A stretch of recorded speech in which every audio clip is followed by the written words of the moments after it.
প্রিয় মুক্তিকামী ছাত্র জনতা, আমরা দেখতে পাচ্ছি যে আমাদের এই অভ্যুত্থান এবং বিপ্লবের পরেই দেশে অরাজকতা নাশকতা করছে ফ্যাসিস্ট এবং তাদের দোসররা। আমরা দেখতে পাচ্ছি যে বিভিন্ন জায়গায় এখন গোলাগুলি চলছে, মন্দিরে হামলা হচ্ছে এবং নাশকতা ও লুটপাট করছে। আমরা মনে করি আমাদের যে ছাত্র নাগরিকদের অভ্যুত্থান তাকে নস্যাৎ করার জন্যই পরিকল্পিতভাবে এই ধরনের ঘটনা হচ্ছে। আমরা মুক্তিকামী ছাত্র জনতাকে সজাগ এবং সতর্ক থাকতে আহ্বান জানাচ্ছি এবং আমাদের যে অন্তর্বর্তীকালীন সরকার, আমরা সেই সরকারের যে প্রস্তাবনা 24 ঘন্টার সময় নিয়েছিলাম, জরুরি পরিস্থিতি মোতাবেক আমরা এখনই তার একটি রূপরেখা ঘোষণা করছি। আমরা সিদ্ধান্ত নিয়েছি যে সর্বজন গ্রহণযোগ্য আন্তর্জাতিক খ্যাতিসম্পন্ন নোবেল পুরস্কার বিজয়ী ডক্টর মোহাম্মদ ইউনূসকে প্রধান উপদেষ্টা করে অন্তর্বর্তীকালীন সরকার গঠন করা হবে এবং ডক্টর মোহাম্মদ ইউনূসের সাথেও আমাদের কথা হয়েছে। তিনি ছাত্র জনতার আহ্বানে বাংলাদেশকে রক্ষা করতে এই গুরু দায়িত্ব নিতে সম্মত হয়েছে। আমরা সকালের মধ্যেই আমরা এই সরকার গঠনের প্রক্রিয়া দেখতে চাই।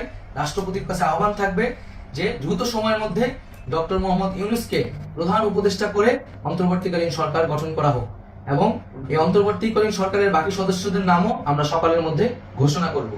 প্রিয় বন্ধুগণ, দেশে যে অরাজকতা চলছে, মানুষের জীবনে নিরাপত্তাহীনতা চলছে, সেজন্য আমরা রাষ্ট্রপতির কাছে আহ্বান জানাচ্ছি দেশে আইন শৃঙ্খলা পরিবেশ ফিরিয়ে আনার জন্য দ্রুত সময়ের মধ্যে কার্যকর ব্যবস্থা নিতে হবে এবং আইন শৃঙ্খলা বাহিনীকে সহযোগিতা করার জন্য মুক্তিকামী ছাত্র জনতাও রাজপথে থাকবে এবং অন্তর্বর্তীকালীন সরকার গঠন না হওয়া পর্যন্ত মুক্তিকামী ছাত্র জনতাকে রাজপথে থেকে তাদের যে অভ্যুত্থান, সেই অভ্যুত্থানকে রক্ষা করতে হবে।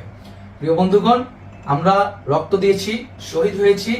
আমাদের যে প্রতিশ্রুতি একটি নতুন বাংলাদেশ গঠন করার জন্য, সেটিকে আমাদের অবশ্যই বাস্তবায়ন করতে হবে এবং অবশ্যই ছাত্র জনতার প্রস্তাবিত সরকার বাদে কোনো ধরনের সরকার কিন্তু মেনে নেওয়া হবে না। আমরা বলেছি কোনো ধরনের সেনা শাসিত সরকার অথবা সেনা সমর্থিত সরকার অথবা এই ফ্যাসিস্টদের দোসরদের কোনো বি টিম সরকার কিন্তু আমরা মেনে নিব না। কোনো গণবিরোধী সরকারকে মেনে নেওয়া হবে না। ছাত্র জনতার অভ্যুত্থানকারী যে প্রস্তাবিত সরকার, অন্তর্বর্তীকালীন সরকার, যেটা আমরা সিদ্ধান্ত উপনীত হয়েছি ডক্টর মোহাম্মদ ইউনূসকে প্রধান উপদেষ্টা করে এই সরকার গঠন করা হবে, সেই সরকারকেই বাস্তবায়ন করতে হবে অবিলম্বে।